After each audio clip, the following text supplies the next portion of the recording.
Hi, everyone. Welcome to They Had Fun. I'm Rachel, and I am back with another amazing story about New York City. And it is spooky season. It is that time of year and New York City. And given the story that will be coming at you in just a few short minutes, I really felt I should round out this episode with just like a Halloween, scary, spooky theme. And even we all know I am not into that. Like, I'm the biggest scaredy cat there is. I cannot handle a single horror movie or like, I don't know, sleeping with my door unlocked. I cannot handle any of it. But the story that's coming at you, just get yourself ready. And so I just wanted to have a theme for this whole episode, and it was perfect because last Friday on the Instagram stories, your request was for bars and restaurants that have a good Halloween decor. Now, of course, there's a bunch of places in the city ranging from, like super Halloween inspired Times Squares type places that I will not be sending you to more like fall ones, but I've got a couple of good ones and I think you guys are going to like these. So let's go for the Rachel's Rex this week. Number 1, Flying Fox Tavern in Ridgewood. And yes, I'm bringing you another Ridgewood place, but 1, you need to go check out Ridgewood, and 2, Flying Fox Tavern on Woodward Avenue is specifically a horror themed bar 365 days a year. So when we're talking the Halloween buildup, this is like their Super Bowl. I don't know how else to describe it, but these are the people that are going to be doing it right now. This bar is decorated with Halloween style stuff all year long. But at this time of year, they really ramp it up. They always have horror and Halloween inspired cocktails. But at this time of year, they really ramp it up. And most importantly, the thing that I think is the absolute coolest is they have a costume contest, and it runs for the whole month of October. It starts October 1st to October 31st. You can go in any day in any costume you want, and the winner wins. Get ready for this. 2 free drinks a day for an entire year. That is like, how fucking cool is that? It is just so awesome. They did it last year. I don't know who the winner was, but they did it last year. They brought it back this year. I mean, even if you're not super into Halloween, maybe you're just like on a budget and are thinking, wow, I could get all of my drinks for a year paid in New York City and not be wasting all of my money. Go put together a good costume. This could be the perfect place for you. So if you're looking for something fun to do for Halloween, if you're looking for decor, if you're looking for spooky drinks, any of those things, or you just want to check in on your budget for the year of 2023, Flying Fox Tavern in Ridgewood. Okay, my second one is if you just want, this place is, I think the word I'm going to give it is over the top, but it's not in that freaky ass scary blood way, which I could never handle. It's in the more of the like fall-esque, but there's pumpkins and it's, we've got a shit ton of decor. I don't know how else to describe it, but it's Loreley Beer Garden on the Lower East Side. It's on Rivington. They've got the skull decor outside. They've got pumpkin beer kegs filled up with beer. They've got specialty like, witch brew cocktails. They've got it all. It's probably going to be wildly packed and all sorts of things like that. But if you are looking for the Halloween decor, if you want something a little spooky, Loreley Beer Garden on the Lower East Side could be just the spot for you. Might not be a surprise for any of you guys. I probably won't be going to either of these. It's just the truth. I'm too scared. Even like the little stuff scares me. I will be dressing up on Saturday though in a wonderful costume, and I will be posting it on our Instagram. So be on the lookout for that. Okay, those are our Rachel's Rex. And normally this is when I would say, I'm so excited for you guys to hear from this guest.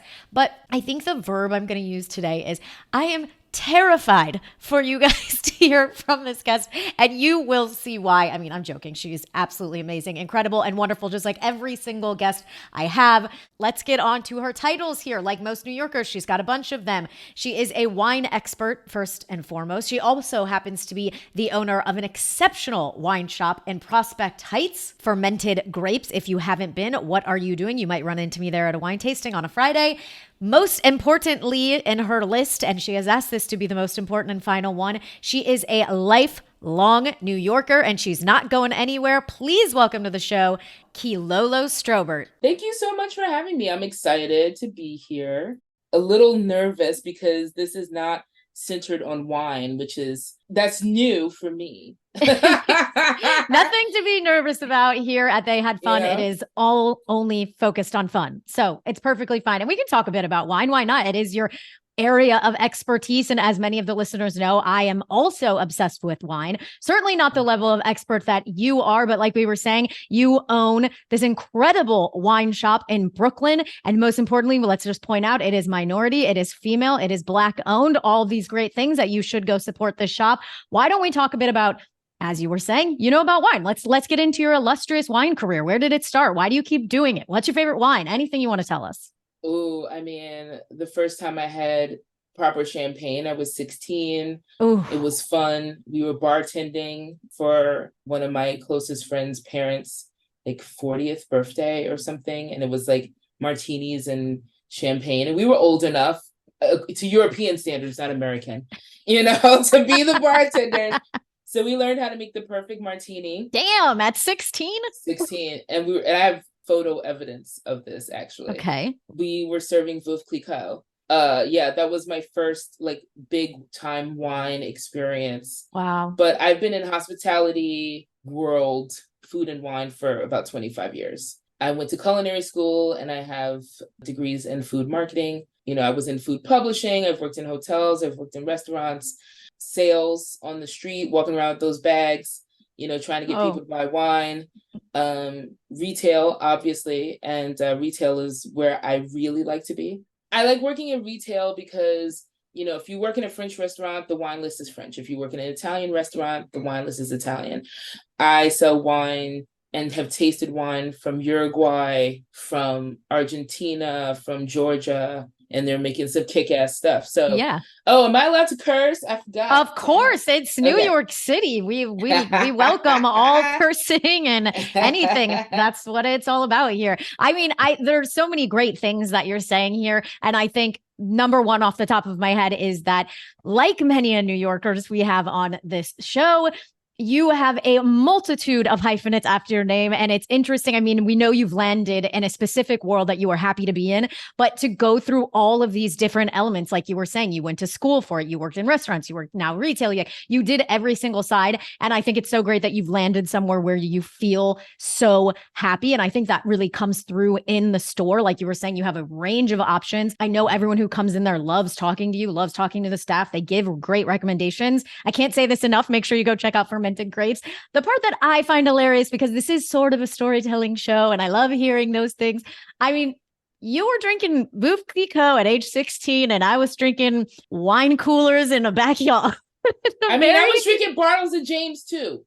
Like we were drinking that Boone's Farm and that, and the OEs. Like I had my first OE experience when I was 16 up in the Bronx. So I'm with all that too. I love it. I love it. Yeah. It's just, I can think it mostly, it's pivotal to you that moment. And that's why it stuck out, because you were just drinking regular things like the rest of us who were kids and whatever anyone could get their hands on. But you had that moment. And that is where wine, like you said, put that stamp in your brain. And now it is your passion. And that's one of the greatest things about New York City. It can be hard. It can be difficult. It can be expensive, but you can work on your passion. You are the embodiment of that. As you were saying, you were drinking in the Bronx when you were 16. So I think it's a perfect way to lead us into our questions here, because I think we're going to know the answer just given the intro. But let's go ahead and get started with the first one. And that is, of course, when did you move to New York? Okay, well, I'm native, hardcore. If you're not from a borough, don't claim it that you're from the city. I'm sick of this argument. You have to be from a borough. Number one. I agree with you. There are 5 of them. Yes. So I rep Brooklyn hard. I'm from Crown Heights. That's it. Awesome. So that's the first thing. Yes. No, I mean, listen, I totally agree with you. We have hard lines here at They Had Fun. Hard lines. I would never, ever say anyone is a native New Yorker unless they were born in these 5 boroughs. But I will do, which you might not like. Let's see. I will let someone call themselves a New Yorker if they've lived here for a decade. The decade is a pass. Yes. Because you've gone through enough. After 10 years, yes. You've seen a lot. You've seen the flashers. You've dealt with the neighbors, the smells, the sounds, the scents. A decade is real. All those wonderful things of our city. Yeah. As you are 100% right. You are a native New Yorker. You were born in Crown Heights. I would love to hear more about all of that, about growing up there. Was it a great neighborhood to grow up in? Did you wish you lived in Manhattan? Did you want to run away to college in some other state? How did you feel being a kid in New York City? I mean, it's the best place to grow up. It's the best place to grow up because, I had parents that were very much like, we hop in the car and we go places. So I was one of those people that, didn't just stay in my neighborhood for the first 12 to 15 years of their life. I was very lucky. My father is a musician. My mother was from Georgia. So I spent a lot of summers in the South. My growing up experience was extremely diverse. My parents were educated and had a lot of different people that were friends. I was lucky in that way. Yeah. And I'm drinking a little bit of wine because I felt like I needed to. So if I get a little lost or long-winded, I'm sorry. Because I'm like, don't worry. What was I talking about? What was the question? I love that you're drinking a glass of wine, as you should. Yeah, I mean, I think you're saying about growing up, I think there's an element of like having the chance to get away, going down and seeing new family or friends or whatever, and having that ability and knowing like that love was always there and you wanted to go back. But also this idyllic, to me, I mean, I'm sure there was hard parts about all of it, but this idyllic childhood of different people. Look, I was born in the 70s, repping it. I love getting older. A lot of people don't. I love it. Oh yeah. Growing up, there was crack. I remember like I pointed out a crack vial to my mom. She's going to hate that I say this, but hi mom.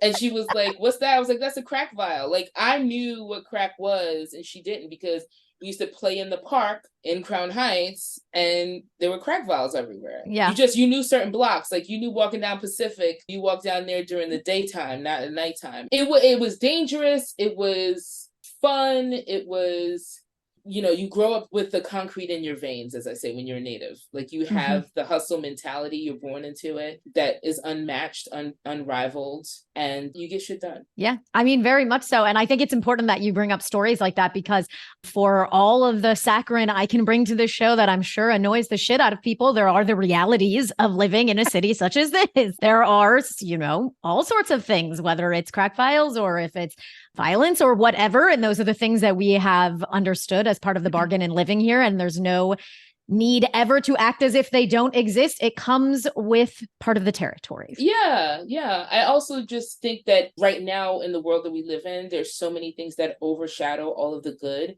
And the reason why you have almost 9 million people that live in the city and people that are always coming here is because the good outweighs the bad here. And we can talk about like all that stuff, but part of the reason why your podcast is great is because you're talking about the fun that we have in this city. Yes. And it outweighs the bad. I don't care what anyone says. We always having fun here. Thank you for saying that. I mean, it makes me gives me a little heart, a little skip beat there, because I feel the same way. The good always outweighs the bad, in my opinion. And that is why we're here to talk about the fun. We always have the second question, which is, why did you move to New York? Again, for you, you're here, you love it. Do you maybe want to touch upon why your parents came? Do you want to touch upon why you stayed, besides the fact that you love it so much? What do you think? So I will say this, like some people are like, yo, you left. I left for almost 2 years. I went to San Diego. 2 years. I mean, but this is the thing. Like, I call myself a townie, and they're like, yo, townies don't leave. And I'm like, even the Amish have Rumspringer. Like, give me a break, like sometimes you got to get out of Dodge. But you know what I'm saying? Like, give me a break. I mean, we've talked about it a lot on the show, is these kids who grew up in New York City, most times they feel like they need to get out a little bit. They do. They inevitably come back. At least on our show, the number of people I've spoken to, huge percentage of them return, and we understand why. Like we just said, the good outweighs the bad. Yeah. Okay, we know a little bit about your history here. We know why you've stayed. We know that you rep for New York very hard, which I absolutely love. So let's go ahead and get to our most important question of the show. And that is, of course, Kilolo, what is the most fun you've ever had in New York City? So as a teenager is when you start really exploring the city, because you're in high school and you're going to high school in different places. And it could be very far away from where you live, or it could be very close to where you live. I grew up in Crown Heights. I went to school on the Upper West Side. I did an hour commute. So that's 2 hours a day. Wow. That's a commute. A train represent, or the 2 or 3. So I'm talking about the 90s, people. I'm not talking about early 2000s. I'm talking about the 90s. This is before cell phones. Perfect. Okay. Before the cellies, we still had payphones on the street. And you didn't know it was going to rain because the forecast didn't tell you stay your behind home. It was just like, yeah, it's going to rain today. It didn't say it was going to be torrential, crazy, tornado-like downpour. Oh, no. So that happened while we were in school, and the trains flooded. And it was one of the first times we'd ever been like, what do you mean the trains flooded? Like, what do you mean we can't get home? Like, what? And you're just standing there like, how are we gonna get home? Like, and so if you lived in Manhattan, you just took a bus. But if you lived in Brooklyn, that means you were taking like 6 buses. So this happened, and it was the day before I had to take the test to go to Stuyvesant. I was in private school, and my parents were like, you should try and take this test now you're in private school and save us some money and try to go to Stuyvesant. And I was like, well, no, I don't want to go to Stuyvesant. But they were like, you're taking this test. So the night before the test, Oh my God. this deluge of rain like descends upon New York City. And I was like, I'm not getting to Brooklyn. Like, I'm not getting home tonight. I'm not even trying. Like, this is a waste of time. So I called my mom. Oh my God. And I was like, listen, I'm staying at my friend's house in Harlem. It's 3 of us from Brooklyn staying there. It was 4 girls.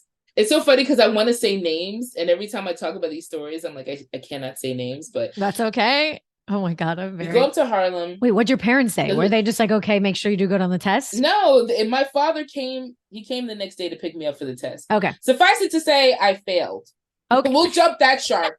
Oh my God. I failed that test because of the story I'm about to tell you. Okay, sorry. You know, what teenagers are gonna like go to sleep and have a good night before a standardized test? They would at their friend's house in Harlem hanging out. Like, now.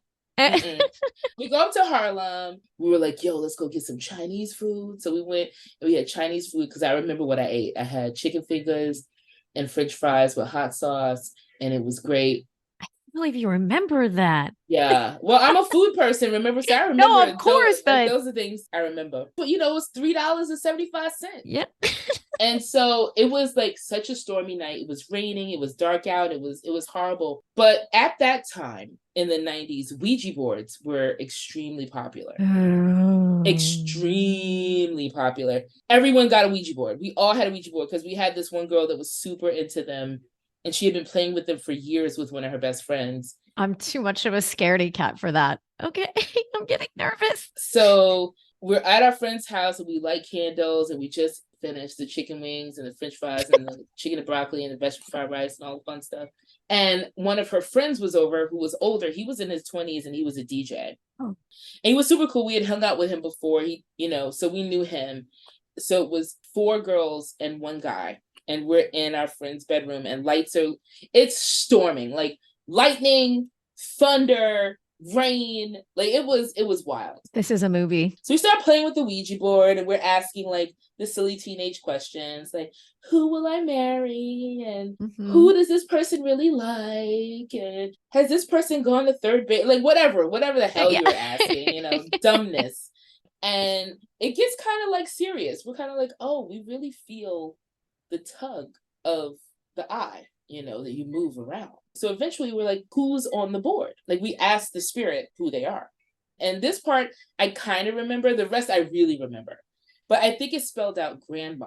And at the time we were like, whose grandmother's on this board? Like both of my grandmothers were still alive. And I was like, well, maybe it's a great grandmother. And people were like, well, we don't know. And then it spelled out one of the oddest names I've ever seen. Because we were like, what's your name? We spell it out and we're like, what the fuck? Like, whose name has an X in it or something? It was like very weird sounding. And we turn around and one of our friends is like crying, tears streaming down her face. She's like, that's my grandmother's name. Because she was Chilean. And so had one of those native Chilean Indian spellings. And she's like, really, no one knows how to spell her name. We just spelled that name. Like, I remember she was like losing her shit. And we were like, yo, it's okay. Like, your grandmother's here. That's the bomb. But we were also like shook. Oh my God. We didn't know shit. We were like, wait, what? We just spelled out your grandma's name. That's like. Very distinct name. Very distinct. Yeah. Like, there's no going back from. Yeah. Like, there was no Google, people. Remember, there's no cell phones. Yes. The internet was not happening. Like, that was not a thing. If you had a Commodore or Apple IIe, you were hitting it. Well, it's a little past Commodores and Apple IIes, but close. Like, you were hitting it, right? No one had a laptop next to them being like, what's good? So she's crying. She's crying. Like, crying. And this girl's from Brooklyn. Hard. Always defended herself. She was tough as nails. But she had emotions. We'd seen her cry before, but I was like, whoa, like this is real right here. So after we like calm her down and everything, remember there's a guy there and he's in his 20s and he's older. He was like a DJ, I think. He's like, I don't believe this bullshit. Fuck y'all, blah, blah, blah, blah. And we were like, oh, you don't believe this? So we're like, all right, ask a question. You don't believe in this? Ask us the question. And he's like, all right, I'll ask a question. How did my mother die? Stop. And we were like, oh shit, okay. Okay. Now, remember, we don't know this person in an intimate way. Like, didn't know his mom had passed away, blah, blah, blah. And even my friend whose house we were in, she was like, wait, what? Okay. So we asked the board. The eye starts flying, like moving. Boom, boom, boom, boom, boom, boom, boom. Oh, God. And it spelled out murder. Yeah, your face is real. It spelled out murder. And we were like, the silence, all the lightning, the candles, the thunder, everything happening. It felt like silence, like it was suffocating. The room was thick. And we were like, what did we just spell out? Like, you could see it in our faces, like, nah, can't be. And then it was like clockwork. We all looked at him and he had tears coming down his eyes. Oh my God. He was like, no one knows that. What in the fuck? Like, tripped out. This is a grown-ass man crying. And we're sitting there like, ooh. What did we do? What? And so we immediately just said goodbye on the board. We like forced ourselves out. I have not touched the Ouija board since. Yeah. Because of that night. And yeah, we were drinking beer and we were eating our Chinese food, but it was storming, thundering, lightning, candles lit. It was like the perfect storm for communication through the underworld. It was a fun night because I was with my friends and I was hammered. And we had Chinese food and we played with the Ouija board and we were like, what? Can't wait to tell our friends this the next day. And I failed the Stuyvesant test and it was great. But it's one of those nights where you're like, shit is real. You're in a brownstone in Harlem, wild. You have taken us on a journey because you are 100% correct. It sounds like a movie. Like, I feel like I'm like getting goosebumps right now. I'm very scared. I'm such a baby. And it sounds like some movie perfectly at Halloween with all these girls making mistakes and getting drunk. But it is 100% so fun. And I love knowing how you feel about New York City and knowing for a fact the times you have had here and all of these years. And that memory sticks out in your head of being young. It's a sleepover with my friends and getting the actual shit scared out of you for your life that you're like, I will never forget this moment. And like you said, you were in a brownstone in Harlem and it was in New York City. I'm scared. That's yeah. Like, we were all like, who has to use the bathroom? Let's go. And that was like right next door. And we were like, are we going into that dark hallway? No. Like, it was wild. It was wild. And then the cherry on top is I failed the test. It was great. I mean, obviously, who's going to pass that test after a night like that? Come on. Like, it's not going to happen. Wow. Today, you have brought not only the fun, not only the New York City, but the paranormal. And that is something we have not had before on this show. Okay, now I have to find my terrible transition into asking you the last question. But knowing how much you love it here, knowing how you firmly believe that the good outweighs the bad, I have to ask you my last and final question of the show. And that is, of course, what is your favorite thing about New York City? I think that's really easy to answer, actually. And I would just say the diversity. There's a representation of every single thing in New York. It doesn't matter. Any kind of like regional something, you're going to find it here. Mm-hmm. You're going to find your people. And even if the food is bad, it's good. Because if you make it here, that means the representation of what you're doing has to be no joke. And that's the thing. Like, if you want Uzbeki food, you can go to places in Coney Island. If you want Asian food, there's so many places. If you want Ethiopian, if you want Indian, or if you just want to experience certain cultures, I think that's what's great about New York. Plain and simple, folks, the diversity, and no matter what form it comes in, the humans, the food, the neighborhoods, anything at all, it's a wonderful thing to love about New York City. It's one of the best things about New York City, and I can completely understand why it is your favorite thing about New York City.